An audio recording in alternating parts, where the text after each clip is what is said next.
Recording. Are we recording? We sure are. We're recording, Brian. Yeah, well, I would hope so. Yeah, you would hope. Same podcast, unless there's a little record button. I agree with that sentiment. All right, here we go. It counts down in 3, 2, 1. Not 1 week has gone by, not 1 week without being bitten, spat, puked, or peed on. Oh, that's what you sound like!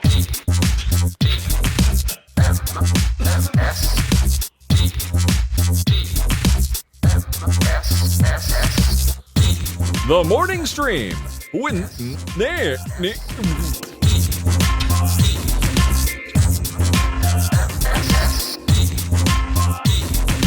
Hello, everybody. Welcome to TMS. It's the morning stream for Tuesday, February 6th. That looked like an 8th, 6th, 2024. I'm Scott Johnson with Brian Ibbett. Hi, Brian. Hello. Speaking of Scott Fletcher, he also played Unreal with us last night. That was pretty fun.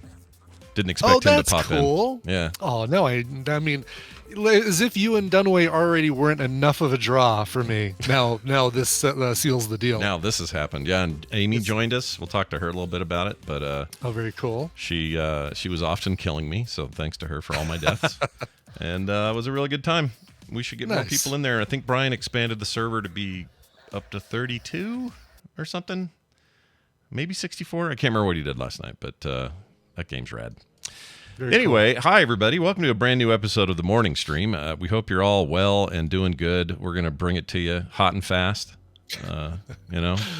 That's right. While there's still steam coming off the top of it. That's right. How quickly we're going to bring it to you. That's right. Oh, speaking of which, I watched a guy today on a video. I was in bed, and I was like kind of just trying to slowly get up, and I checked my phone, and I'm like, what's this? Somebody shared it with me. My wife shared it with me. It's this dude who went and picked a bunch of peas, fresh, like a bunch of pods, dumped it all in a big bowl full of fresh peas, which is already, I love fresh peas. They're so I do good. too, yeah. You could just eat them by the handfuls, right? Yeah.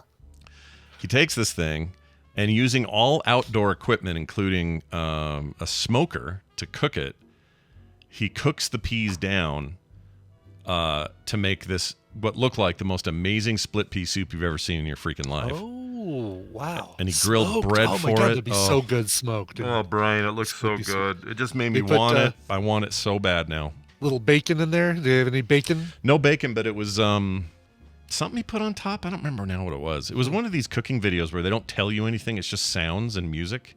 Yeah. Which are really popular right now, where it's just sort of visceral, like... No, I wouldn't call it ASMR, but the sound of the process of making it. There's a little bit of it's a kind of food porn, like cooking food porn kind of thing. Yeah, I have a guy who does, another guy I follow who does PC breakdowns, like breaks down hardware, and he doesn't talk at all. It's just really intense recordings of the sound it all makes. Right. So when you pull a card out or pop a thing, and it's like these it's really good sound, like it's not annoying or overmodulated. It's like he's got really good mics pointing at everything.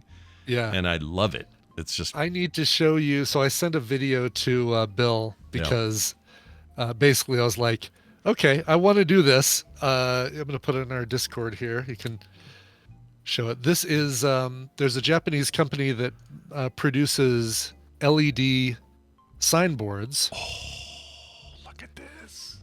And it's a wordless video, and it just shows you the process. And I'm like, I could do this. Yeah. I could so totally do this. Yeah, of course you could. I mean, look at it. They got the what is this? 3D, just regular 3D printing? Is that glass? Regular 3D printing. Okay. They print the shell of the letter, and then they do like a semi-transparent resin fill on it, and then apply color to the back of that, and then put LED strips behind it, and it looks amazing. Look at it. I want to do something very simple. Like I don't want to start with giant Coverville letters behind me. So maybe I'll actually TMS, good 3 letters, good easy one to do. So maybe I'll I'll do this. You could integrate our we had that logo with the big sun behind the clouds doing the face. Yeah, this giant one that I have here next to me that is slightly out of frame. Yeah. Oh yeah, see that would work. That's awesome. I'm just watching. Yeah, isn't that cool? It looks so damn cool. He's got one of those big fatty mice that helps your wrist not break or whatever. Do you see that? The big old hand. Yes, right. The vertical Logitech. Yeah. I don't think I could use one. Like maybe I could get used to it. It looks like it's. I weird. tried for a while because there was a while that I was having some real wrist problems, and so I picked one of those up and I was trying it out, and it's like, oh, this is kind of cool if I got used to it, if I had the time to get used to it, and did not did not continue using it and did not get better at using it. Yeah, I sometimes have to put a brace on because I fold my hands at night, and Oh yeah. This is literally like a grown-ass freaking middle-aged man sleeping with his hands like a chicken. Yes, I see. I do the same thing. Like I'm on my side and I've got my hands And you curled do up like like this. I'm a freaking Siamese cat. Yeah, Exactly. you're yeah. like a fetus Yeah. again. We're just like, I will say, so you remember that that Philips headset thing that I picked up that looked like an IUD? I stand behind that. Yeah. Because Dr. Jerry Tolbert confirmed that it looks like an IUD, and yeah, why not? he's one of the voices in this world I trust. And so I've been using that with the Better Sleep app, right? So I put it on when I go to sleep. I have no problems falling asleep, but I put it on when I go to sleep. And in addition to music, the Better Sleep app also has Tired Tales or Sleep Tales or something like that. And there are these little stories, sometimes nonfiction, sometimes fiction, and it's somebody reading, and it's always the same thing. It's different voices, but it's always, all right, I'm going to tell you the story of Otis the cat. Oh, yeah. And Is it always an accent? It's like an accented person? No, but there's a couple. The one I listened to last night had an accent. Before we get started with the story, push your head down into your pillow. Be comfortable. Wow. Pull the covers way up. Wow. Get warm. Now, Yeah. close your eyes. Yeah. This sounds like my jam. Take a deep breath. This is about the time I fall asleep. I have not heard a single Sleep Tale story. Oh, and then sometimes you Not say a single one. Like, for whatever reason, I pick a different one every night, even though I'd never heard the previous one. Yeah. Yeah. All I remember from Beauty and the Beast is the introduction where the woman describes the Beast's castle. Oh, wow. Imagine a German castle with snow on. Maybe your subconscious is fully aware of the rest of the story, and you know at some level you've heard it. Maybe. Although, the one last night was about a cat that escaped out the door. Because I read the description, not because I heard the story, but because I read the description. A cat that goes around the neighborhood and discovers things because he got out the door. And who knows? Maybe in my head, maybe I subconsciously absorbed, like you said, absorbed the story. Sure. But I don't remember actually hearing the story. You and I have exactly the flip side of the sleep issues. You get up, you don't sleep long, or you wake up too early, or you can't sleep middle of the night. I sleep fine once I'm asleep. It's the getting there I can't do, and you're really good at that. And I don't know why I can't do it. My brain's just like before bed. I'll tell you what it is for me, and it's not the little sleep headphones. It is the CPAP. The CPAP is basically because I never put the CPAP on recreationally, right? Like I'll sit and watch a movie, I'll read a book, and those are things that can, in the right circumstances, put me to sleep. But there's never a time that I say, you know what, I'm just going to put the CPAP on and hang out for a while. My body is trained that when that CPAP goes on my face, there's a countdown that starts, and it just knocks me right out. It's almost like a mask with Like before surgery. chloroform in it or something. Yeah. Like countdown from 100, sir. That kind of thing. Right. Yeah, exactly. A little anesthesiologist up there saying, okay, close your eyes, Brian. And I want to go to my doctor and say, can I get a CPAP even though I don't need one? Like technically I don't need one. Because I'd really, you could even just get the mask, but just, it's that thing. And I'm sure Wendy would 100%. There's a probably a term for this, but you're basically associating sleep with that feeling, and your body says, "Oh, there's that thing pressing on my face." Zonk. So really, all I need to do is come up with something that is the associative thing, right? That you only associate with sleep, that you don't do any other time of the day, or don't ever do recreationally or whatever. Yeah. That you only use for sleep, and that will train you to sleep when you when you do that one thing. A plastic Glad bag with no holes in it. That'd do it. Yeah, That'd there put me you right go. out. That'll works every time. Yeah, one time. It'll work 100% of the time works every time. Yeah, it'll never not work if you keep it on. That's interesting. I didn't know that was a thing, but I don't. Yeah. I currently have nothing to glom onto that makes me want to go to sleep. I just have this Right. thing. Although there are times where I'll, like on a Sunday afternoon, hit the couch, put my head on a pillow, and immediately I'm out. Mm-hmm. I'd like to have that at night, please. Why Yeah, can't I have that yeah. at night? What's the deal? Right. Yeah, I wonder if you could do something like a squishy ball or something like that you hold. But that doesn't even. I don't know interesting. if your body would recognize that as a sleep thing. You'd have to. That It'd have to Pavlov- put you're you basically Pavloving it. right. You'd have to, and you'd also have to somehow convince yourself the first time you use it that's what it does. Yeah. Because I would still have that. I don't know. Maybe squishing something like Do that. you? I don't Yeah, know. I was just gonna say. Do you use a sleep mask? No, I don't do it. I use nothing. I lay down and then my So brain. maybe you do a sleep mask and associate the sleep mask with going to sleep. What if I squeeze? I could squeeze this guy. Just sit there. Yeah, but see, then you're flexing you're tensing up is the Yeah. problem. Yeah, that's not conducive to sleep, is it? No, no. I think I might have remembered one of my stories beginning with "relax your entire body, let all the tension go." That was the last thing I think I heard before I zonked out. Yeah, except your right hand, which will squeeze this little man. Right, exactly. But all right. yeah. But since I've been doing the sleep headphones, sleep completely through the night up until about 5:30, about half an hour before my alarm goes off. So I hop out of bed. I hop over to the couch, put my AirPods in, and watch a Peep Show episode. This morning, interrupted by a light to my right, and it was the UPS, it was the Amazon Prime guy dropping off some resin, and I looked over, and I swear to God, I mean, I had a blanket covering me. But I could have sworn he looked at me watching TV. I'm like, ah. Did your eyes meet, you and this guy? This Yes. driver? Oh, yeah, they did. Yeah. That's fantastic. When he sent the photo of, you know how they always have to send you the photo to prove that they dropped your package off? Yeah. I zoomed in to see if I was in the photo, shirtless but covered with a blanket in the background watching Peep Show. That would be amazing. That would be hilarious. We would yeah. show it here. We would show it on this show right now. Oh yeah, for sure. Yeah, but I looked and there was nothing. You couldn't see anything. Damn it. Just the reflection of his flash. Yeah. He took 3 of those photos for himself that featured you. He might have. Yeah. Only turned the flash on for the third one. Yeah. My question about this sleep thing is, you said it does fiction and nonfiction. Are the fiction nonfictions like Bill Clinton really was attracted to the young girl in the blue dress? I mean, what's that about? What do you do let there? me tell you. Let's see. Let me pull up a better sleep. There was one about Galileo. And Figaro. Let's see here. Nonfiction. So here are the nonfiction ones.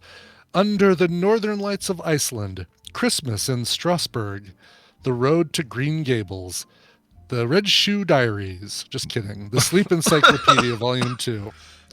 The Story of Sheep. Oh, I should listen to that and maybe subconsciously absorb some talking points for Dr. Nikki. Yeah. The Glacier Express. Gaudi's Dream of Barcelona. Oh, you can find out about the Sagrada Familia. The Netherlands by Train. So I don't know.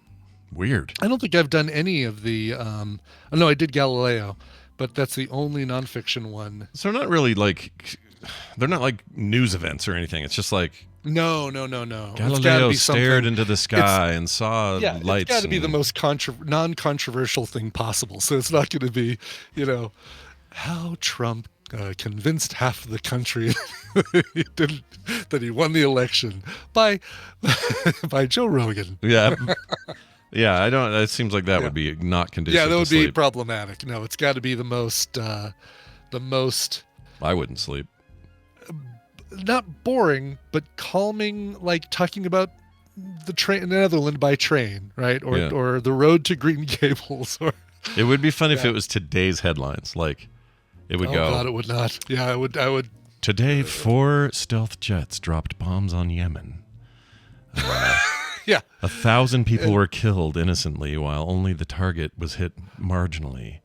Sure, in like tomorrow. the BBC News, a nice little British accent, BBC America. Yeah, Yes.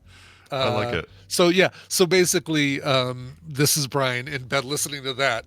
Yeah, I know, right? Covers- Yeah, this is the problem I already have. I don't need Yeah, more of it. Exactly. No. That's cool.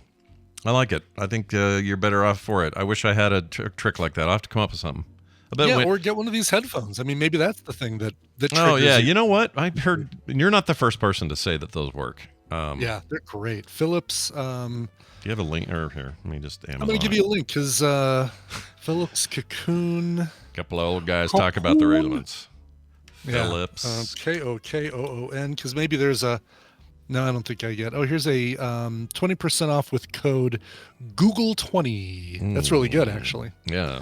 Let's see. 20%. Yeah, that's nothing. That's not nothing. Yeah, that's nothing. That's All right. not nothing. That's not nothing. Yeah. All right.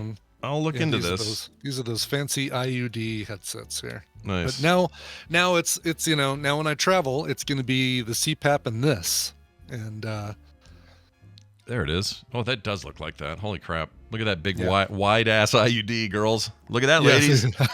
it looks like both an IUD and a op art representation of the uterus at the same time. Yeah. You know what? It's funny we bring up Philips because I'm under the impression that Philips is doing it so wrong from a capitalist standpoint. Here's what I mean. Okay. Everything I own that Philips makes, and I have Yeah. Sonicare toothbrush, Yeah. Oh yeah. Uh-huh. a water pick thing they make, and I have a shaver, like a trimmer that they make. Uh-huh. Yep. All of them I've had forever. Their batteries never die. They never break. They never stop working properly. I've had this toothbrush for something like 10 years. I've replaced the tips a Yeah. bunch, but they still works perfectly every time. I don't understand. Did they not get the memo about planned obsolescence? Exactly. Make it break down just shortly after the warranty period. So, we've designed a product that's guaranteed to work for a year, and then it will crash horribly. Yeah, that's crazy to me, though, how good their stuff is. Yeah. They should make more stuff I want. I don't know how that'll work. Well, anyway, let's move on. We got a thing here. I finished Squid Game, by the way. Oh, yeah. Good. Okay. I Excellent. really, really, really, really like that series a lot. Yeah. It's good. Big shock, everybody. A very popular thing was good. So I decided to take your advice, and I rolled directly into good. the Into game the show. challenge. Yeah. Yeah. And there's a. Okay, I'll say this so that there's no spoilers or anything. But that first Yes. episode with they do the red light, green light The stuff. red light, and all green that. light. Yeah. And all you can think about while you're watching that is these poor people having to just sit there. Yep. Yeah. Oh man, it's rough. But there's Yeah. this guy who annoys me to no end. Uh-huh. And I'm sure some of that's trumped up by the way that they edit and everything else. It's fine. Yeah, that's the thing. Like, you look at this stuff and say, all right, how was this? Because now anything like this, I look at with a very critical eye and say, how did they edit this to make him look worse? Yeah. Or did they really just edit it? Did they just give you his greatest hits and say, wow, you just pick like 5 moments from this guy and he's a douche? Kind of Yeah, thing. I assume it's like a ton of B-roll because they don't know who's going to win. So they get a bunch Yeah. of B-roll ahead of time, or maybe it's afterwards. See, I just don't know. But this one guy's so annoying. Yeah. And I thought for sure when they were going to, because they had the little secret meeting with a couple of people where they kick somebody out, but they don't Yeah. tell anyone that they did it. Yes. I'm sure that's going to bite them in the butt later. Just have a feeling. But the guy they picked is not the guy I would have picked. The guy we Yeah. picked is the one that Oh. won't shut up about how awesome he thinks he is. Yes. Yeah. Damn it, that guy. I hate him. I know. And I have a feeling I'm going to have to watch his bullcrap the whole damn series, so we'll see. No. Well, I mean, no, you don't necessarily. We'll see. I Good. don't know, without saying anything. I won't take that as a spoiler. I take that as hope. That's hope for That's me. hope. The I do like the mother and son, and after Nicole said that they actually rigged things to make it so that the mom could could make it across the finish line during red light, green light. I did searches and all I could find was somebody on Reddit saying, "Oh yeah, I heard from one of the producers that they rigged the game so that the mom could get through." And from there, apparently, it just spread like wildfire. Maybe there's more out there, but I did my Yeah, that's not enough. I did my Googlest to find information about That's that, not 'cause nearly really, enough to convince me. That really bummed me out hearing that, and I wanted to not. I wanted that to not be the case, and so far, no real confirmation other than somebody on Reddit saying that. That's they not did enough that. for me. I need more than that. Yeah. Bring But receipts. If you're going to make claims, bring receipts, everybody. And then I'll believe you. Dr. Kellen says they made the people stand out in the cold for hours without coats filming red light, green light. That was done in a warehouse, in a room, in a building. Don't think they were out in the cold. It just looked like it was out in the out in a. Somehow I find it appropriate that the show's got controversies. Somehow that works. Yeah, for I do me. too. Yeah, exactly. Kind of feels like that is the only part of this that's kind of right on the money. Yeah, right? kind of like that. Anyway, I really enjoyed it so far. I think them leaning into it is really funny. Although I do think it's hilarious that the guard guys in red with the symbols on their faces. I think it's funny that the little control room, all they did was buy a bunch of joysticks and buttons for like making your own arcade game. Oh, that whole, the stuff they do to kind of world build just feels so silly. That feels really, really dumb. I mean, on the one hand, I'm like, I get it because you're trying to keep the motif and you got to lean into it or whatever. But on the other hand, I'm just like, dude, Amazon has those for $15. That's for if you're making your own little Raspberry Pi arcade machine. I know what that is. Don't try to make me think it's high tech or cool. It's not. And I doubt very much him hitting that button made their thing pop. It's some other device that's making their thing pop. Right. The squibs, yeah. The squibs. I do like the squibs, though. Dr. Calhoun, I know that they had to stand for hours, dude. Hypothermia, look at that. I mean, they're inside. That what you're seeing in that photo is not an actual wheat field in the background of red light, green light, but I guess they just didn't heat that freaking warehouse. They don't look cold to me. A-holes. Yeah. All right. I didn't see anybody shivering or whatever. Well, whatever. I mean, I'm not trying to defend it. I just, I need more than just someone said something, Wait until you get to see. There's one thing that the game show has advantage-wise for people or disadvantage-wise for entertainment purposes is that just about everybody in the game show has seen the actual show. So there's a very interesting development and almost heartbreaking development that happens for the cookie tins situation that you're about to get to. So is that that's probably the next game, isn't it? I think that'll be the next game. Yeah. Do they kind of do the ones that they base on the show? I assume they do in kind of the same order or similar order, I would think. Roughly, but they have to add a few things. Okay. So there are new games created for the game show that weren't in the TV show. Plus, they have the nighttime. They've gamified we're back in the dormitory time. With like the two people who had to pick somebody out or whatever. Like they're doing all that stuff, which is interesting. I like it so far, though. It's good. It's good stuff. And I really, really, really like the series. I thought it was awesome. And I can't wait for more of that. We got speaking of TV shows, we got an email from, Justin in Fayetteville. He says, "Hey, Slap and Belcher." This is about season 3 of True Detective, which I finished, a month ago or 3 weeks ago? That's right. You whatever. did your rewatching of all 3 seasons or just 2 and 3? 2 and 3. I'd seen 1, so I hadn't seen 2 or 3, so I watched those. And so this wasn't a rewatch. That's right. This was the initial watch. Okay. And I think I'm 3 or 2 maybe into the new one, so I'm pretty much all in on that show right now. Anyway, it says, "Hey, Slap and Belcher." That'd be you. You're Belcher. I'm Belcher. That's fine. That's fine. okay. I'll take that. You're Mr. Belcher. Why does that sound familiar? Because Bob's Burgers. Oh, Bob Belcher. Duh. I had Belvedere, but that ain't right. Oh, yeah, Mr. Belvedere, sure. Yes. In a recent episode, Scott mentioned he watched or rewatched seasons 2 and 3 of True Detective. Season 3 was shot where I live, which was a big deal because it was 100 million plus production on that thing. Shortly after the production began, I learned that my old childhood home was being used in the series. Ooh. It was not until the show aired that I recognized it was the house of Mahershala Ali's character, Wayne Hayes. That's not just being used in the series. That's a fairly important location. Holy cow. Yeah, and the way they use it to show time jumps and stuff. It's a big deal, that house. He says it was used throughout every single episode. There are many scenes at that house, interview scenes, and Wayne when he is older, scenes in the kitchen, dining room, scenes in the backyard, and a number of scenes in my old bedroom, which had been furnished to look like a library.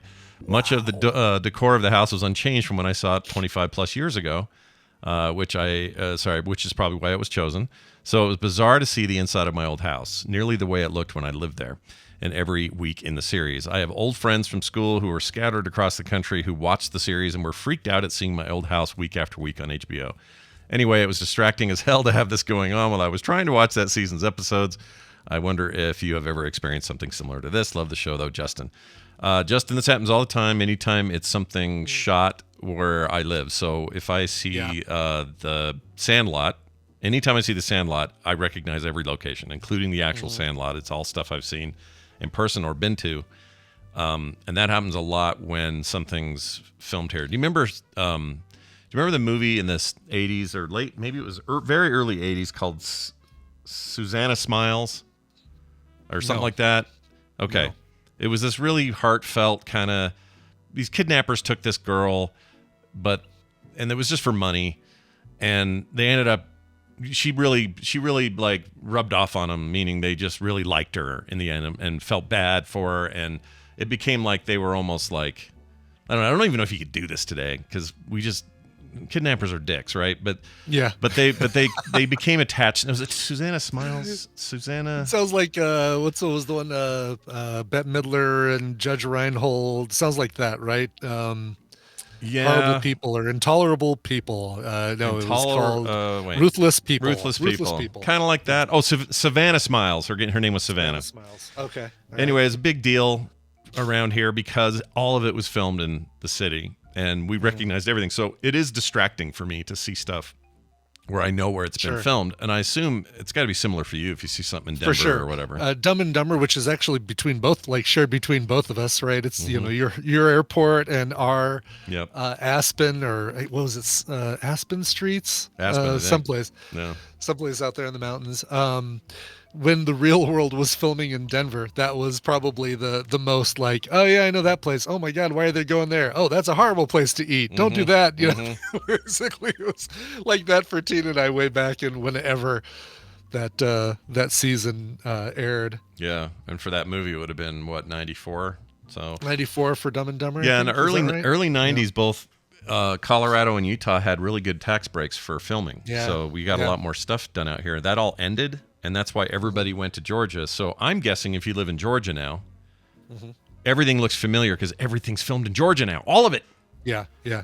Every movie, every series, like everything. Like you get to the end of it, lovingly filmed in Georgia. And listen, that's great for our friend Dodd. Good job, Dodd. Yeah, good job. And Amy and Chuck, you guys ought to try to get some cheap cameo going on, Just like right, totally. Ibit bomb in the next MCU movie or something. There you go. Have somebody in the background just. I love that idea. Perfect. Anyway, Thunderbolts. Yeah. Because sometimes they don't see this in the edit. That kid. No, go right by him. Nobody's gonna see that. Yeah, like the kid in Back to the Future 3 pointing at his crotch. They didn't. That's right. No one thought Jules to take that out. And Vern. Yeah. Stop that, Vern. They didn't acknowledge it at all. So come on. Vern clearly has to pee. Marty, can you take him to? Marty, he's got to pee. It's your kids. He has to go back to the bathroom. Which means, actually, you don't want to jump forward. You don't want to use a bathroom back then. It's just a hole in the ground. Right. You don't want that.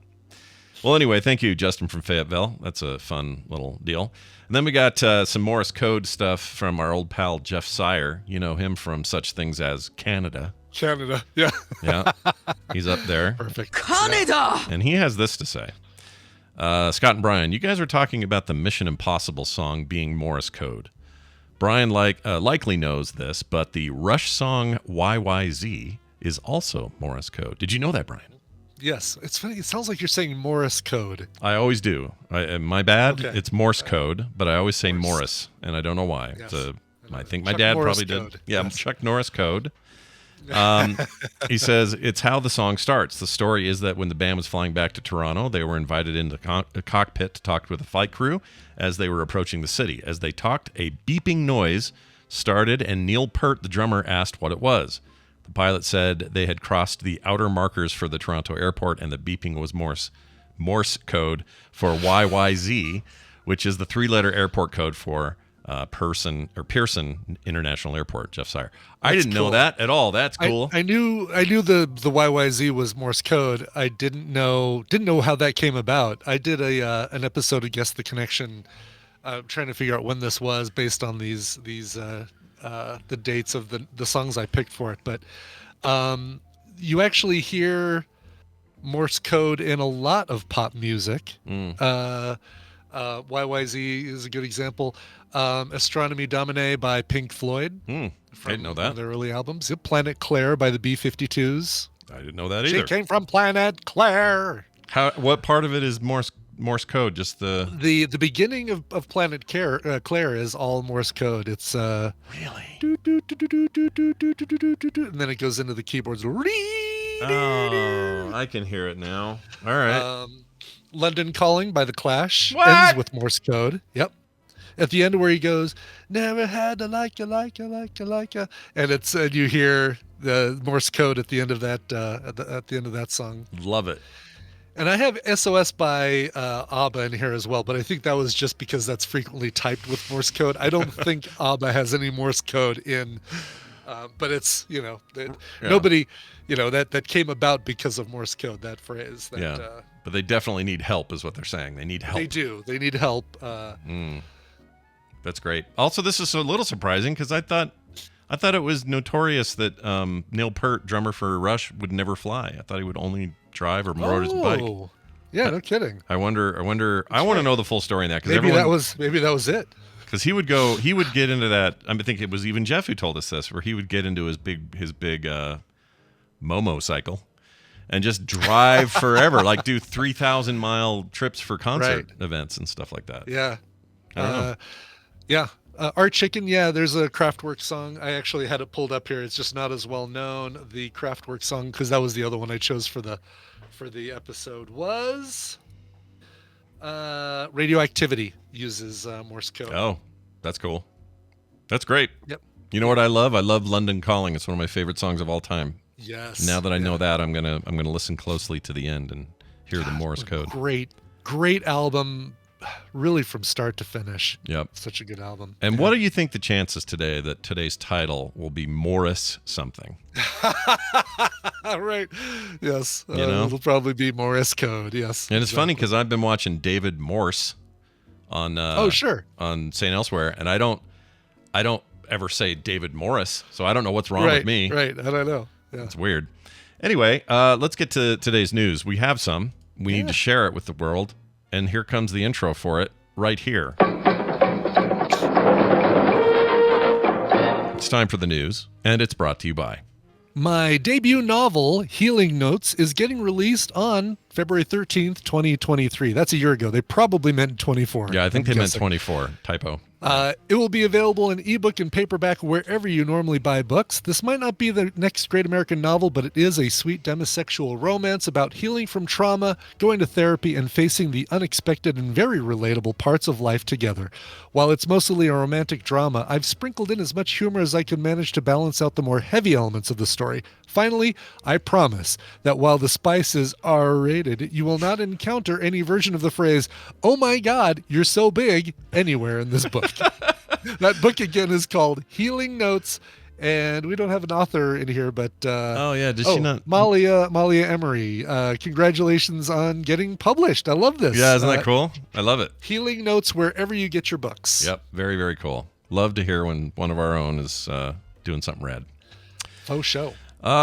Pizza shop. We got a pizza shop in the news. Unforeseen circumstances. I'm sorry. It should have been unforeseen circumstances. Was typoed as unforeseen circumcisions. Yeah. Went viral. A Pizza Hut location in Northern Ontario has gone viral for its pizza. Not for its pizza, or specials, by the way, but rather for an unfortunate typo. I actually saw this well before I found the article, and I saw it. I don't remember where. TikTok. Of course, yeah. This was all over the place for a while, but I love that we're talking about it. It's a rough one. Autocorrect and typos have become a commonplace in the business world in signs, emails, and advertisements. But in an age of social media, they rarely go unnoticed. That's the deal. Last week, the Pizza Hut location in Timmins, Ontario, Which apparently the town of Timmins opens in a new tab. Yeah, I was going to say, is that how I get there?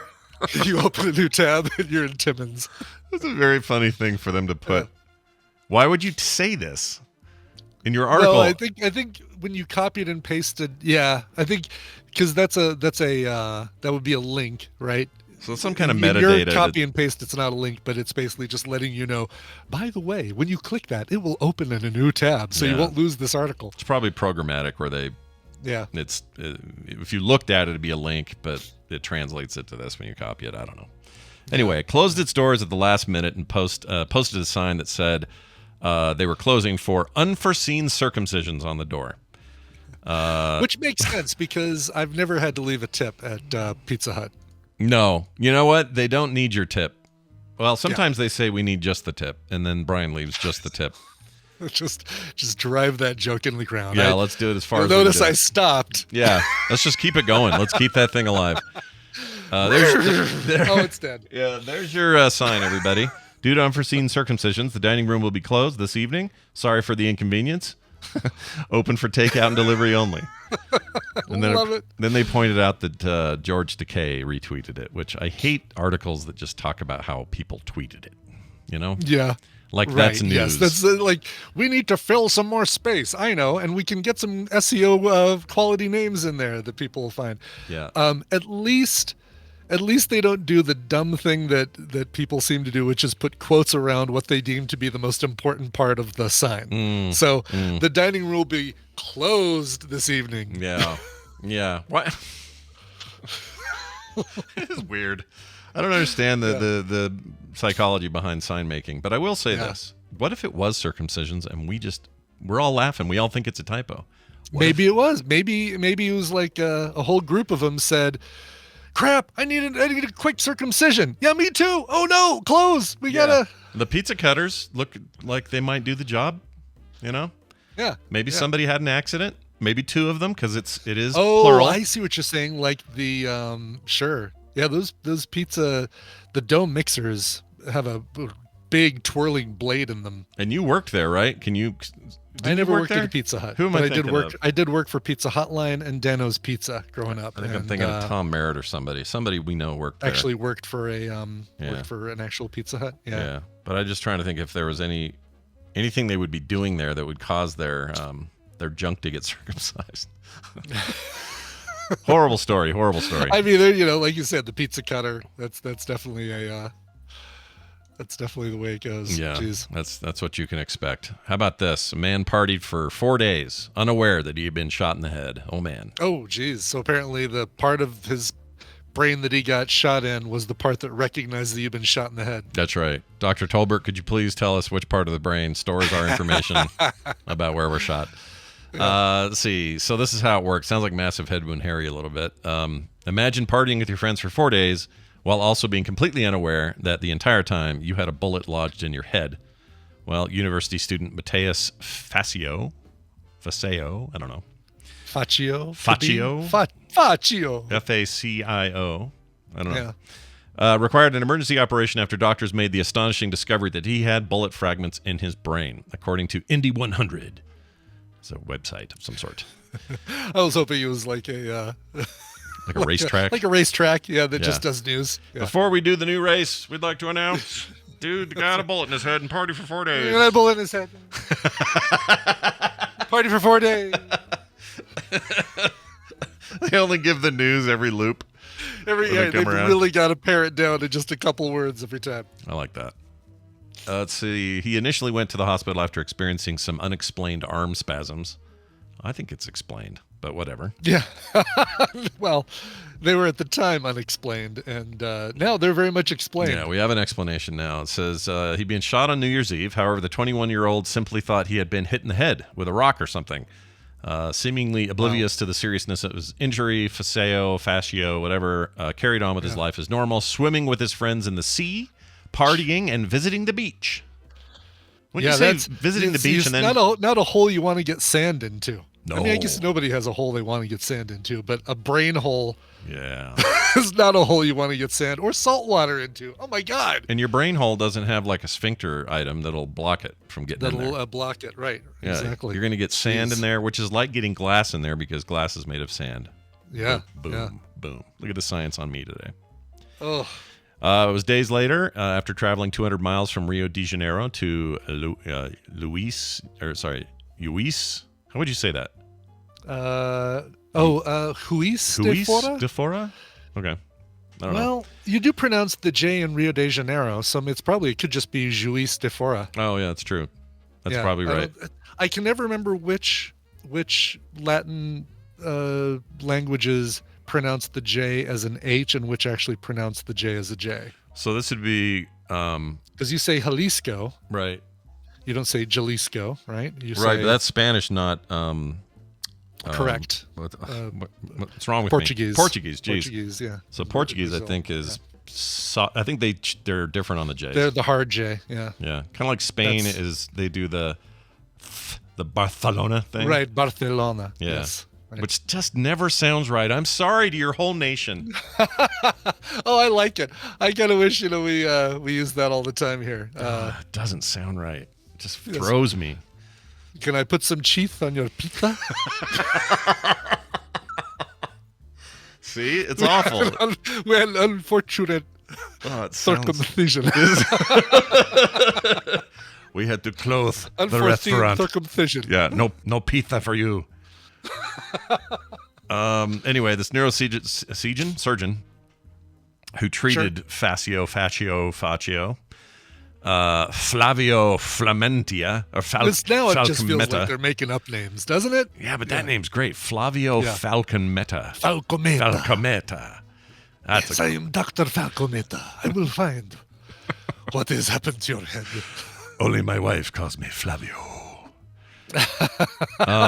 He explained why the young man would have been getting arm spasms from the gunshot. Part of the bullet penetrated his brain, which caused compression in that area and led to his arm involuntary movements. It had ended up a few millimeters from where it did. It could have caused much more serious damage and left his arm or one side of his body completely paralyzed. It was very risky for the patient, but we believe that in 20 to 30 days he will be able to continue with his normal life. Or as he would say it, continue with his normal life. Yeah, yeah. Exactly. You will be fine. You will be fine in 20 to 30 days. Relax while I read you the story of Otis. I can only hear what's Puss his in name? Boots? No, Antonio yeah, Banderas? Antonio Yeah. Banderas. He just has a way with that stuff. I suppose he says Barcelona, right? Because he's from Spain. So he probably, Yeah, he must. or he changed it so he doesn't. He had to unlearn it or something. I don't know. Does he say he's Antonio Banderas? And have you seen Desperado? Anyway. Once upon a time in Mexico. The worst of his films. Perfect. Yes. All right, one final story here. We got at trendy Japanese cafes. Sure. Customers are enjoying cuddling with pigs. This is a feature. Of course they do. Yeah. Because, it's... Makes perfect sense, right? Japan takes a fetish and makes a cafe out of it, basically. That's is what right. they do. Yeah. Next time you're in Tokyo, Brian, try this. First, they were cafes that allowed pets. Then came the cat cafes, where lattes took second place to feline interaction. The latest craze in Japan, the pig cafe. It was wonderful and very relaxing and enjoyable, says Brad Loomis, a software engineer from Pullman, Washington, after visiting Tokyo's My Pig Cafe, or Me Pig. Sure. Me pig. Yeah. Probably Me Pig. What's that you got there? Ah, that's Me Pig! With his 21-year-old daughter, Paige, they were among dozens of customers in a recent morning taking selfies and breaking into huge smiles. The pigs, a miniature breed, trotted around the room looking for a cozy lap to cuddle on. Aww. The pigs are surprisingly quiet, although they do snort now and then. They don't like to... I hope not. That would be a bad That's experience. the sound if you accidentally pour a latte on them. That is the sound they make. Yeah, But, your hot coffee pig. Let's see. They don't That's right. like to be alone, making for great companionship. Unlike the stereotype, they're very clean and don't smell. I mean, I already knew this. I already knew pigs are way cooler than we take them. Yeah, I like pigs. This would be the best way too, right? Because you don't have to have them at home. but you could go here and experience cuddling with them. This photo, this top-down, they're called micro pigs. That's interesting. I knew they were saying that they're the small variety, but micro pigs. Wow, is that why it's my pig or M-I pig? Oh, I'll bet that's probably a little abbreviation or a little. Well, let's take a look here. This photo. Oh yeah, look at them. They're tiny. Oh yeah, they're tiny. And but look at the woman over on the far right. She has 4 pigs in her lap. yeah. Dude next to her has 0. Doesn't seem right. 0 pigs. Why she's a little pig hoarder is what she is. Yeah, this is some horse shit going on here. Yeah. I don't like that guy. I don't like him at all. Oh, maybe it's her I don't like because she's hoarding the pigs. Maybe because she's hoarding the pigs. Yeah. She's a pig hoarder. All right, sorry, my wife brought me a nice hot drink. Thank you, babe. Yeah, look at that. You're the best. Carter, you in here? Yeah. Oh, okay. We did a cat cafe when we went to Japan, but it wasn't a cafe with cats in it. It was a cafe with just themed, like.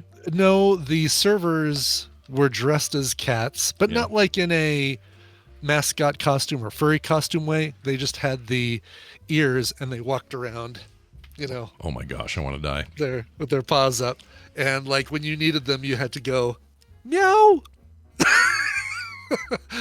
Can I get a refill on my Diet Coke? Meow. They made you do that. They asked us to do that. Yeah. And did you do it? Of course, yeah. When in Rome, yeah, absolutely. when in Rome, I guess, yeah. And we took a picture with them, and it was like kind of like they were in maid costumes, but because they have maid cafes as well, but they have this is like cat maids kind of. That is freaking weird, dude. Yeah. But it's Tokyo. This is what you do. This is how they do it. That's right. We do have a couple cat cafes in Denver though. Like there's one I can go to that's maybe about 20 minutes from here, and you go in, you pay your money, you get a latte or whatever, and you sit down at a table, and a bunch of cats run around and play with string or hop in your lap or all sorts of stuff. I wonder how you manage that as the cafe owner. Are they trying to get a certain breed of cat? These are friendly, cuddly ones. No, or? I think they get them from a local shelter, so you could actually adopt them. If you you're sitting in there, it's like, oh my god, this calico is just adorable and loving on me.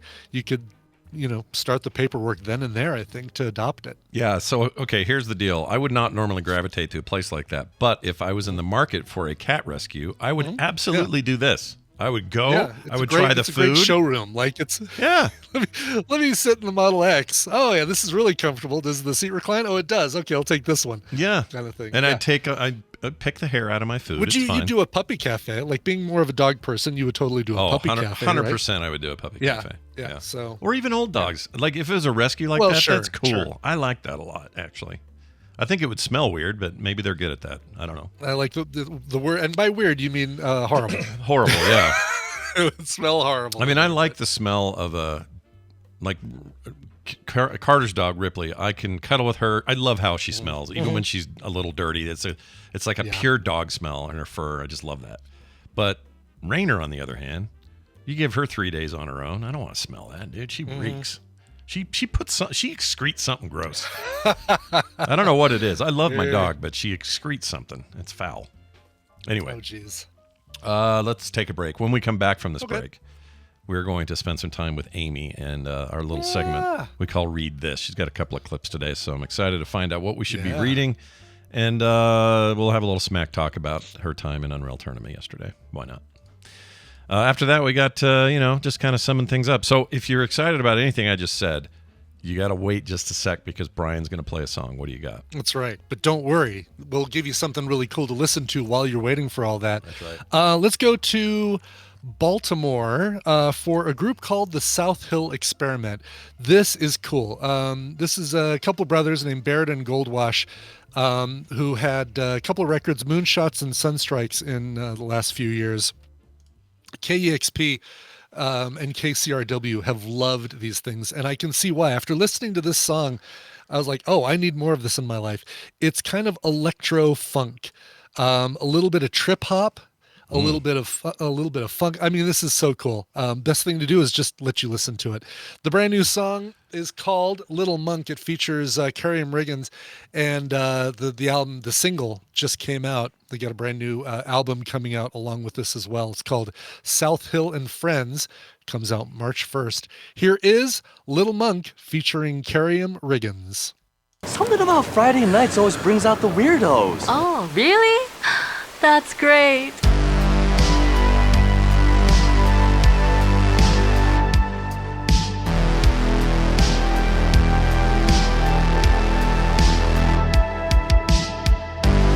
And we're back. Tell me more about that great band. Sure. Wasn't that awesome? The South Hill Experiment featuring Carrie Riggins doing a song called Little Monk. Check out the brand new album, which comes out March 1st. Sounds great. Lots of good music coming out in the early part of 2024. That full complete for 90s Day. punk fans. That Green Day album's great. Oh, it's so good. Yeah. Such a return to form. Not that their recent stuff has been bad or anything. It's just been a little more experimental. But it's you remember Green Day? Well, guess what? This is Green Day. Day's back. Yeah, in baby. Pog form. That's very good. Also, that Blink album's really good, and I'm not even that big of a Blink fan. That's very good. Cool. All right, let's get Amy in here. Okay. And you know her as Red Fraggle 3, some of you, okay? Because you follow her on YouTube or whatever it is, and she does this thing where I have to play this little segment. So let me do that real quick. Where the hell is it? Here it is. One of the things that I enjoy also is reading.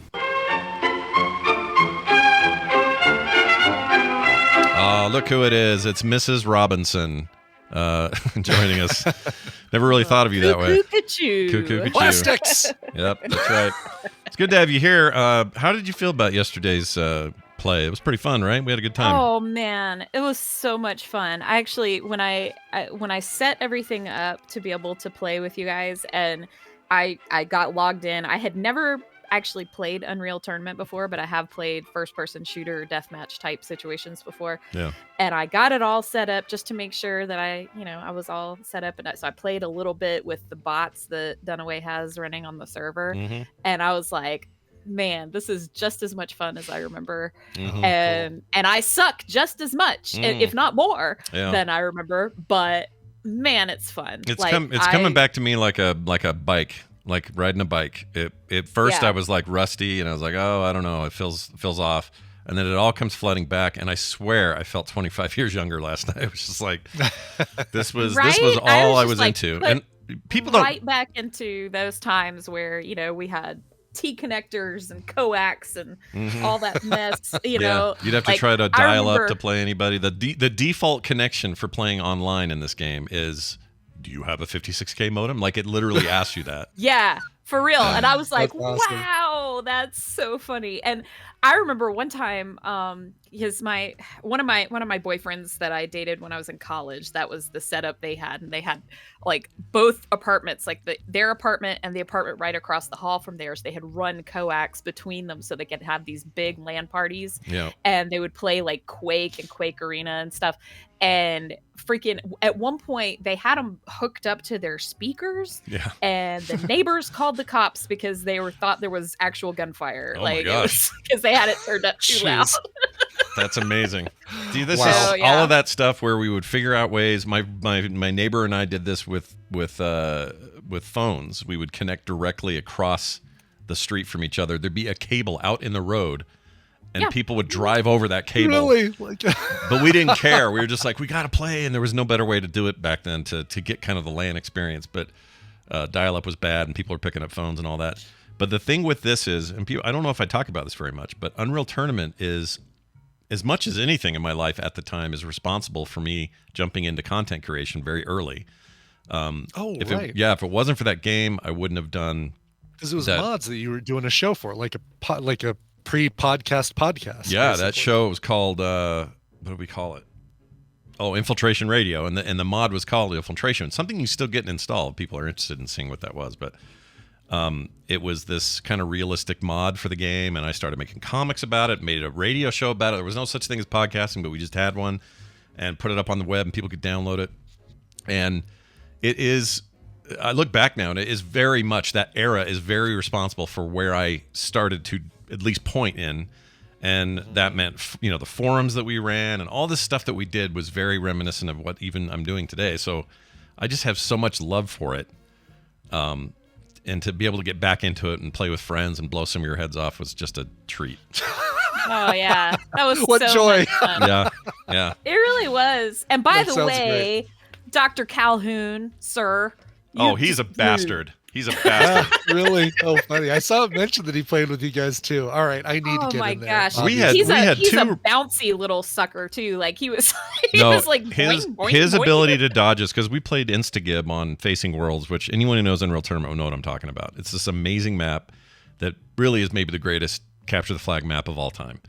And in there we had Instagib, the mutator that makes it so if I shoot you, Brian, with the laser railgun thing, you blow up immediately. You just explode. There's no taking damage. One shot, you're dead. Calhoun is a freaking boogie monster, just jumping. I mean, she's not wrong. He is everywhere, and I'm missing him constantly on that map. Just, I'm killing everybody else is fine. He is just a juker and a jiver. And Dr. Tolbert showed up. He was surmountable, but also difficult. Fletcher, like I mentioned, some of these guys I didn't know they had the skills. So anyway, it's really fun, and I'm really glad Dunaway's running that server. Well, I'll join you, and I'll be the easiest target you can find. I will be. Nah, bro, that's me. I'm telling you, So I have determined that my husband always says that he's like the worst dancer, but if we go somewhere that where there's dancing, he will be happy to go out on the dance floor and be the worst dancer, so that everybody else in the room who thinks they're the worst dancer feels okay about themselves. Like they can go out and dance. Okay. Like he's not Elaine or anything, but it's so anyway, that's how I feel about my performance in Unreal Tournament. I am the worst player, so that nobody else has to be. Well, didn't Chuck get him for a second? And Chuck said, "Where's the cleric?" or something like that. Where's the cleric? Yeah, no, he was like downstairs watching it, and we were trying to goad him into playing, but he was like, "No, I don't see a cleric option, so no, thank you." Yep, no healers.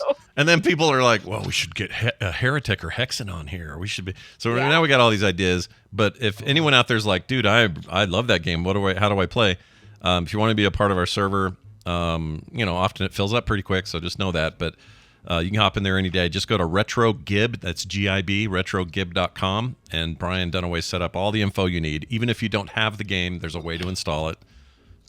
Super fun. It was my situation, which is perfect. Yeah. Super easy. It is if you follow the very brief instructions that Dunaway has laid out there.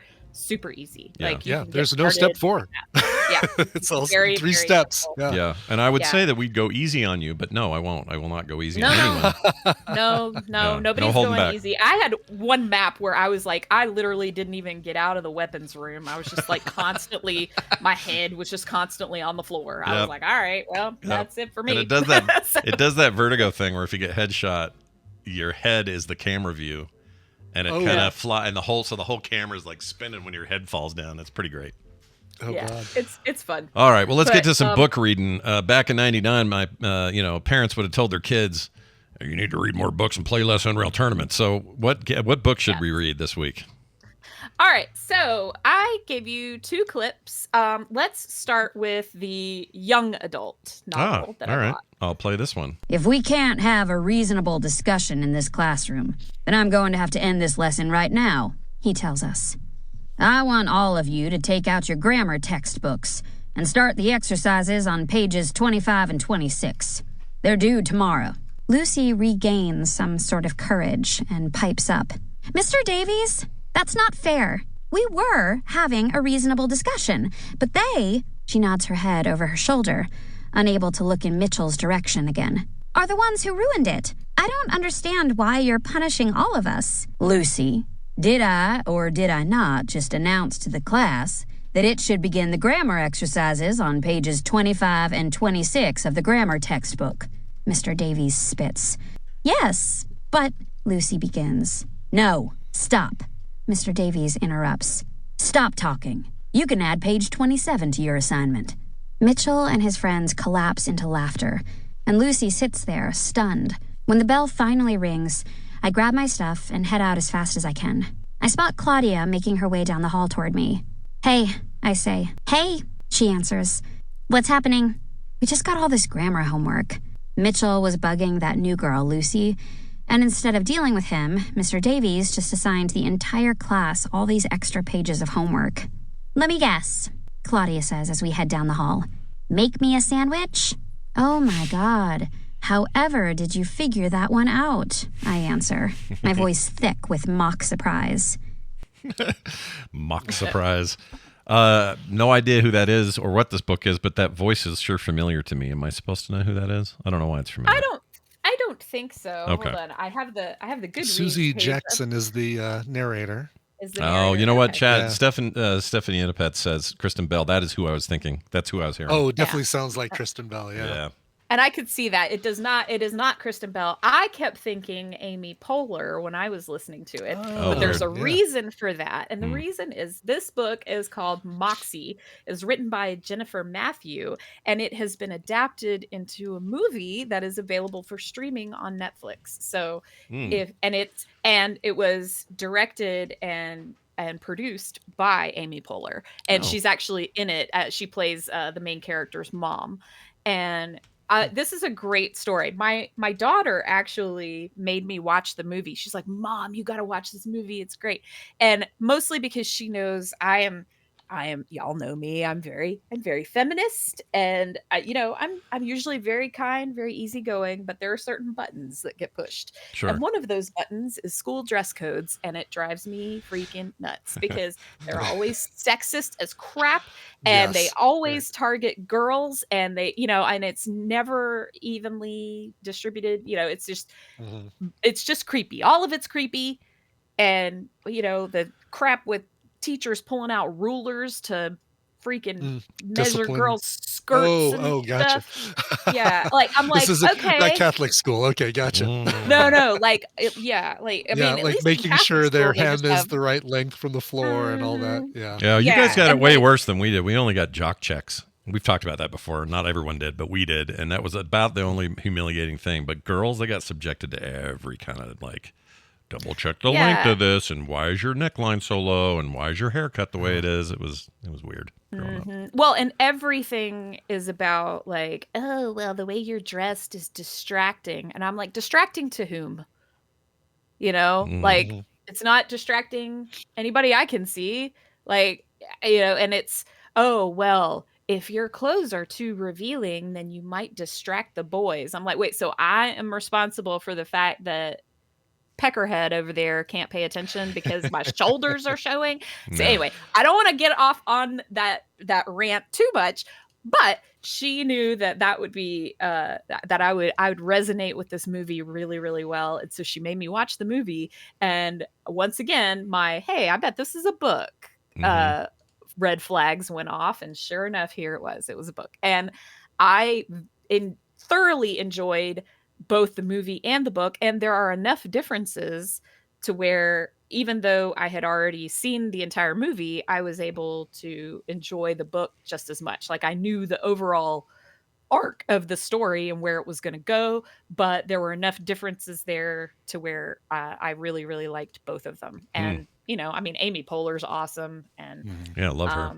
What's the name? What's the title again? Sorry, I meant to. Moxie. Moxie, that's right. Moxie. There it is. Yeah, it's great. I mean, basically, she sort of starts a little underground feminist movement by putting out a zine. Remember those? Remember zines? I had a zine. I did it was like Mad Magazine. It was a total ripoff, but I had one for a while. Yeah.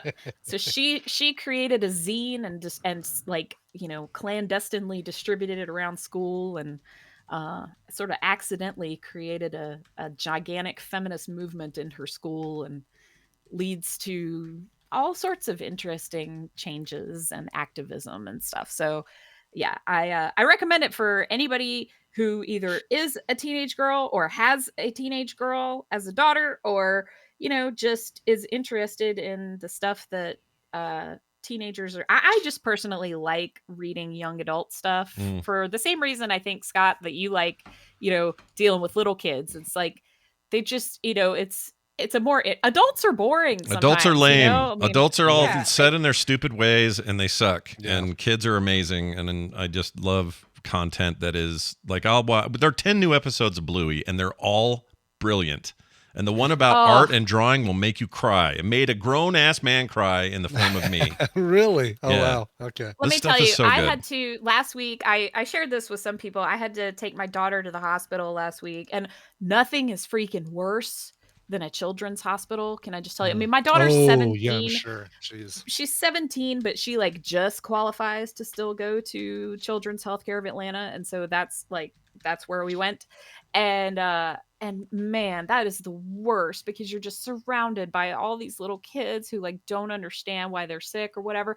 But man, I was so happy. I look up and there's Bluey on the screen, you know, and I was like, oh, that makes Everything's going to be all right. Yeah. Everything's better. Bluey's here. Nothing Yeah. can go wrong. You know, Bandit will make everything better for all of I us. dread the day that show is no longer in production. I really do. It's so good.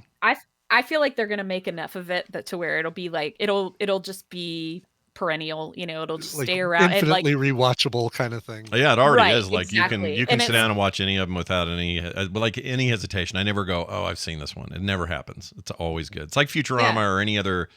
It's like Seinfeld. Like even other stuff where you just think of as a comfort watch. Cheers, first few seasons of Cheers.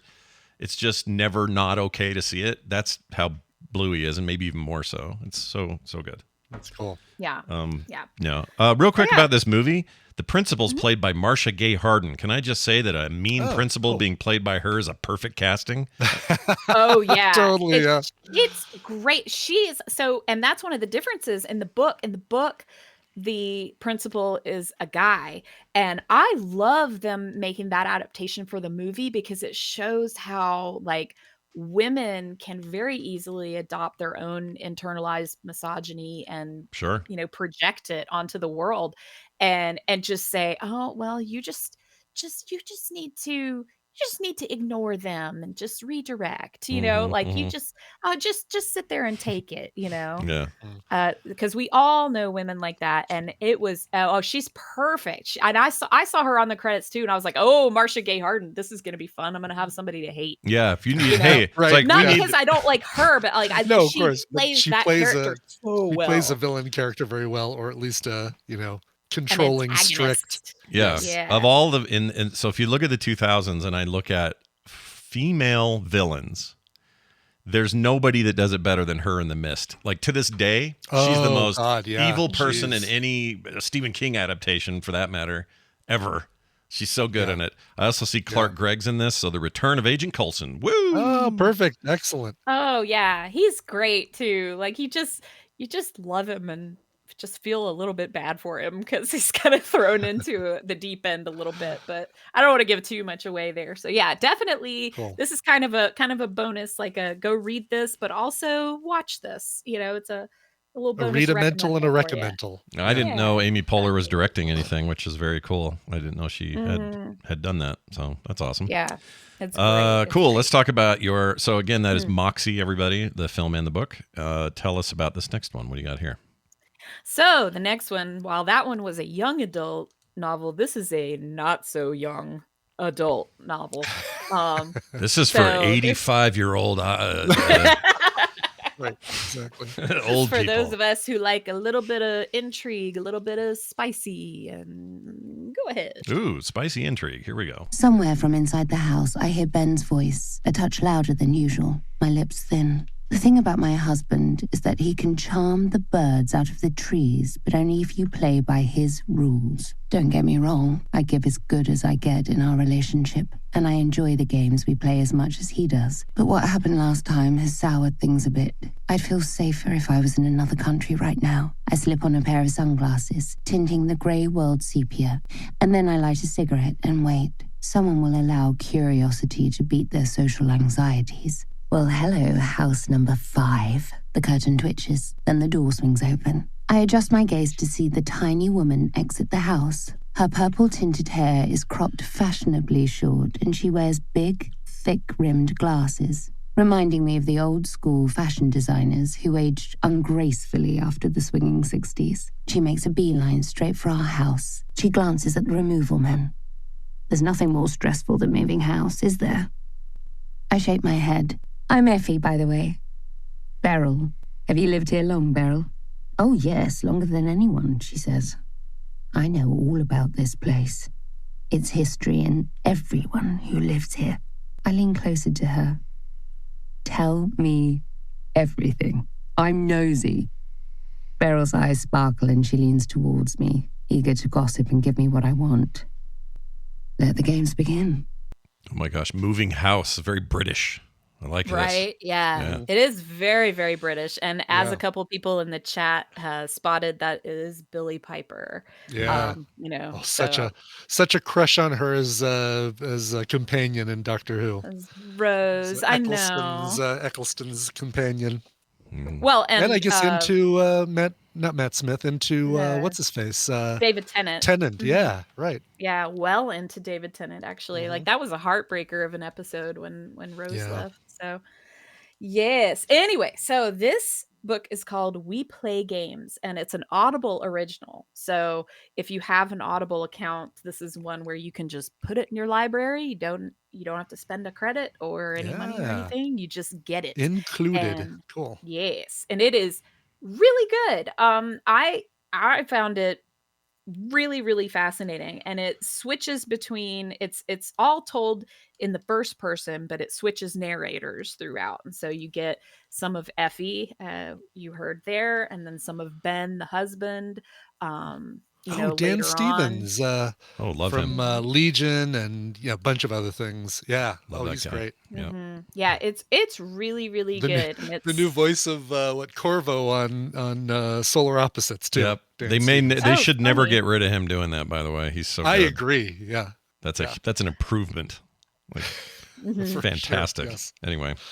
So this book is great. It's basically there's this couple who they move around all the time and they play games with people and each other, as the title suggests. I mean, essentially, they kind of con their neighbors and swindle them out of things, and then they move around. And that's cool. It's not cool they do that, but it sounds like it is a fascinating story, Brian. I think you in particular would really like this story. I'm already intrigued just by and the fact that it's done kind of as an audio drama a little bit is what I'm gathering. Because there's a huge cast, as you can see. I mean, it's mostly Effie and Ben, but as the book continues, you get sprinkles in of several other people, and you also get like these little interstitials of like online forums where people have created these little groups of like their victims. Essentially, it's like support groups online. Oh, I love it. Of these people's victims people have been horribly manipulated by this couple. Yeah, totally. Oh, and, this sounds great. Yeah. So I like this. it's really, really interesting. And at first I thought, oh, okay, this is going to be one of those books where I hate everybody, but maybe not so much. Maybe there's some, maybe there might be some redemption in there for some of the characters. Okay, that's very cool. And, it's a really good little listen. I ripped through it in a couple of days of, just listening to it while I was doing chores or doing work or whatever. And it's really, really gripping. And of course, those voices, you can just listen to them. Oh yeah. Forever. Yeah, she has an amazing voice. The Housemaid is this lady's first book, Sarah A. Denzel. And this is only her second book. I'm always blown away by the fact that people with one or two books have huge hits on their hands like this. You know what I mean? Like, it makes me want to write a book. We should all write a book. Everybody write a book and then give them to Amy, and then Amy will judge them. And then before you know it, we'll be New York Times bestsellers with our second books. Yeah. We'll have our own little reading list. Like Oprah has her book club list. We'll have our own little reading list, like the TMS reading list. Let's do it. Excellent. Let's do it. I love it. We need a stamp to put on the corners of the artwork for all these over on the website. There you go. Yeah. Fantastic. You can 3D print the stamp, Brian. I'll 3D print a stamp. Look, we all contributed. We got it done. Exactly. We play games in Moxie. Brian, are those going to be on quicktms.li today? They're already there. They're already Look there at along that. with something else, right? You get something a little bonus for us. I Yeah. do have a little bonus this week. So I wanted to mention just a little self brag here. It was so exciting. One of my friends, Stacy Gordon, she is the puppeteer who performs Julia on Sesame Street, who is the autistic Muppet that they've added. And she got the opportunity to go and be on Tested with Adam Savage. Cool. And she was there to sort of teach him the basics of how to puppeteer on camera, which is harder than it sounds. And Adam very quickly discovers how difficult it is, and it's amazing and adorable. But the super exciting part for me was that she heavily featured Peeper's puppets. And cool. Good. It That's was great. so awesome to see. And I was like, she sent it to me a few days before they dropped the episode. And she called me. She's like, okay, I have to tell you a thing, but I need to be on the phone with you because I need your real-time reaction. Like, I need to know how you actually react to this. And when she sent me the picture, I was like, oh, I was like, I see why you wanted my reaction. Oh my God. And so it was super, super exciting. It dropped last Monday. So not yesterday, but a week ago Monday. And we have been inundated with orders for Peepers since then. Good. Super exciting. Some and fantastic publicity. Holy cow. Yeah, well done. Right. And so now it's like, now I get to say, as seen on Adam Savage's Tested, Yeah. Right. So yeah. So that's the other link that I sent you there. If you wanna throw that up, or throw that somewhere where people can find it. I'll throw it in the chat also. Cool. Real quick, I wanted to mention too, Scott, when y'all were talking about the sleep stories and such earlier, I have something similar. So if the one that Brian sent you, if none of those float your boat, there's a similar one on an app called Calm. Oh, and yeah. Calm's they good. have Yeah. sleep stories, and oh my gosh, they're my favorite. The one that I have listened to easily in the double digits, possibly over 100 times, is Cillian Murphy talking about being on a train in Ireland. Oh, I heard about this. Yeah. Oh, wow. So good. Yeah, And also they've got Tom Hiddleston reading Winnie the Pooh, and I mean all kinds of great narrators in there. And they have just plain meditations where it's like, okay, now it's time for sleep. Brian's right though, they all start with, so before we get started, make yourself comfortable, get your favorite pillow, get into a position where you're nice and comfy and you can just relax, Take a deep breath. Oh yeah. So it'd be great. It'd be great to hear Cillian Murphy actually do that part, because I wouldn't hear anything else after that. I'd be done. You'd only hear Cillian Murphy tell you how to get comfortable, and you're done. That's it. Now take a deep. I mean, you laugh, Trying to but see over the Peaky Blinders. that's pretty much where I zonk out as well. Is Cillian Murphy starts telling me it's time to go to bed, and I'm like, okay, yeah, all right, I'm good. Well, good news. Harry Styles has one. Let's play a sample here. Oh yeah. Here, get a little sample on. Here we go. I'm Harry Styles, and tonight I'm going to help you drift off to sleep. Okay, cool, dude. I just turned 30. That one, I've tried that one. I don't like it because it's a poem. Yeah. It's everything. Really? It's in couplet rhymes, and so I found my brain actually not deactivating because I was like, oh, how's he gonna rhyme that that word or whatever? That's I don't know. funny. It was distracting for me that it rhymed. So Yeah. I like the ones, the train ones are great. There's a lot of train ones. I guess people think that's relaxing to be on a train ride. Yeah, I mean, that is weird. There were a lot, in Better Sleep as well. I think I need to try Calm, because when my current month subscription runs out with Better Sleep, maybe I'll switch over, because I do like a little celebrity action in my ears. Yes, I said it. But that's the one that Mrs. Crazy Neighbor really raves about, is Calm. So Well, Calm is fantastic because annually they will have a sale where you can literally buy like a lifetime membership and then you never have to pay for it again. Which is what I have. So, and it's expensive for an app, but if you think about it, but if you think about it in terms of like, it's like $50 a year or somewhere around in there, $50-$60 a year. But then if you only have to pay that $60 once, which they do like around Thanksgiving-ish time. Okay. It's like a they'll lifetime. have a sale. Yeah, when this app first launched, when the app first Yeah. launched, though, I hope I don't have this wrong, but I think the guy who came up with this app is the same dude that did that. You remember that viral thing where it was 1,000 little squares and you could pay to advertise something inside of it? Oh yes, it was a little pixel, slightly bigger than pixels, and you could zoom out, but you zoom in and you could find your set of pixels. I don't remember what that was called. Or by a block of them or something. That was the same guy. That's really? that guy, I believe. I think I have the story right. Funny. And this was his next big thing. $1 million webpage. That's it. There you go. That's it. And that was a weird moment in internet history. But anyway, this is his thing now. And when this started, it was free. Then it was very cheap for a lifetime thing. It was like $3 for the app or something. Then they had to change it to monthly. Then they changed it to being more monthly. So right now it's $15 a month. Or if you do the yearly, it's only $530 or $583 a month. That's a big savings. Oh, no kidding. Wow. But that's still yearly. So I like the idea of waiting till it's yeah. So it's like cheap. 60, like you're saying, like $59-$60 a year. Yeah. But yeah, wait till it's wait for the Black Friday deal. All right.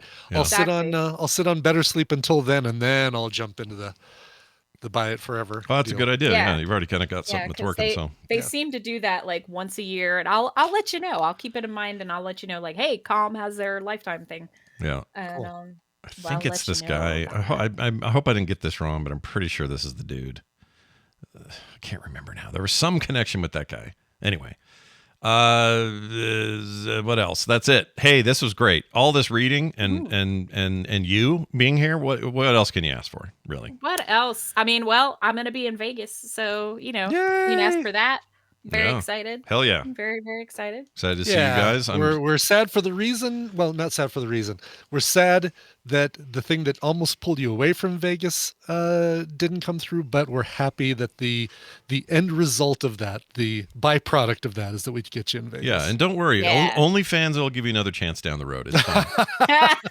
Oh wait, I've talked about the wrong thing. Sorry, my bad. Show us your feet.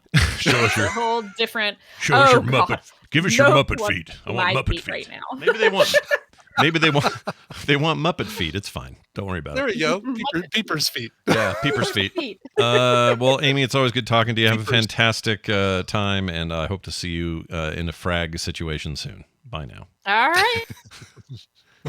See you in a frag situation. See you in a frag situation. Not sure what that means, but okay. I don't either, other than I'm going to shoot her with my rocket launcher. That's all I know. Oh, gosh. Or it's not getting any better. Nope, it's not. My flat cannon. Nope, still not getting good. Nope. Forget the whole thing and forget I ever said anything. Hey, Brian, we're done. Except I do want to say today, speaking of games, today at 12 noon, I will be playing some Warhammer 40K. Oh shoot, what's the name of the damn thing? It's Whatever. just called Warhammer 40K Online or something? No, it's a shooter co-op thing, and my brain just went dead on the name of the stupid thing. Anyway, I don't know why I didn't write it down earlier. But me and Bo and John, we're doing core play today at like we try to do on Tuesdays now, and it'll be at noon. Go till about 3. Dark Tide, thank you, chat. Jeez Louise. Dark Tide, cool. The game has gone through some amazing changes recently, and we thought it'd be a great time to pick it up and do a little co-op. So we're going to play that today on stream. That's at 12 noon if you are interested in such things. What else? That's it. Hey, everybody, we got a website. It has all our links on it, including stuff we talked about today, things we do when it comes to requesting songs, our Patreon directly, all that kind of stuff. You can find it at frogpants.com/TMS. Let's get out of here with a song, speaking of which, from Brian. Brian, do you have the song? Tootin'. This one actually is way, way, way delayed. Oh, I take that back. I guess actually was... Oh, yeah, this is way delayed, but I had to get to it. Anthony Pennigan, who goes by Ant P Man in the chat room, Hello, Scott and Brian. This year on January 29th, I turned the big 4-0. Whoa! I would like to request any cover song featuring a rap song turned into a rock song or a rock song turned into a rap song. I really like From Ashes to New, forgot about Dre, but that might be too sweary for TMS. Thanks for all that you guys do. I'm a daily podcast listener. I usually start first thing the next morning as I walk my dog. Also, one final question for Brian. I believe you stated when Marvel Snap officially released, you were collection complete. Have you been able to maintain all that with the new card releases? No, I have not. I have. I don't spend money on cards, but I will get good cards using collection tokens or using the if there's I use the spotlight keys. If I need 2 of the cards in the spotlight key selection, I'll go for that as well. How many new ones are there? Are there a ton of new ones here recently? Or? There have been. You know what? I would say I'm mostly collection complete. I'm probably 90%, but I don't have Eliath, which is one of the big like meta breaking cards right now, or it was anyway until a couple changes. And I don't have some of the new ones that came out, I guess. And there's a couple new ones even coming out today that I might get because I've got 4 spotlight keys, so I could guarantee getting both of the new cards. Well, I guarantee of all the people I know who are playing that game, you have to be the most collection complete compared to anyone else. Yeah, I mean, my collection level is 10,689. Take that for whatever it's worth, but sure. Well done. Still loving the game. Taking a break while I wait for new content in Disney Dreamlight Valley. I'm back to playing Snap a lot and still loving it. Nice. Although Death Stranding has been taking some attention from me as well. What do you think of that so far? Just curious. So far, I really like it. But I see what you mean. A lot of cutscenes, a little bit of action. But I'm still really early into it. So yeah, I have to admit I'm very intrigued about the second one too. So we'll see how it goes. But I'm curious. Yeah, you'll have to let me know what you think as you go because I kind of dropped off pretty early on that game, and maybe I missed out on the amazing part. I don't know. Right, exactly. Anyway. Cool. So there you go, Anthony. Yeah, how about a rap song turned into a rock song? This one's fun. One of my favorite bands from the 90s, a group that had a hit with, what was their big hit? The song that I loved was a song called 7475, which is really good. It's a band called the Canals.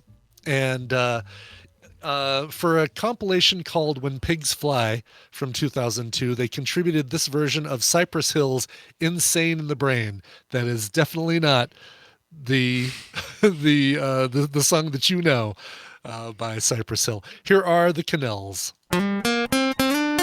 Get more at frogpants.com. If we make it, it can take it. Well, that's true. And we don't make it.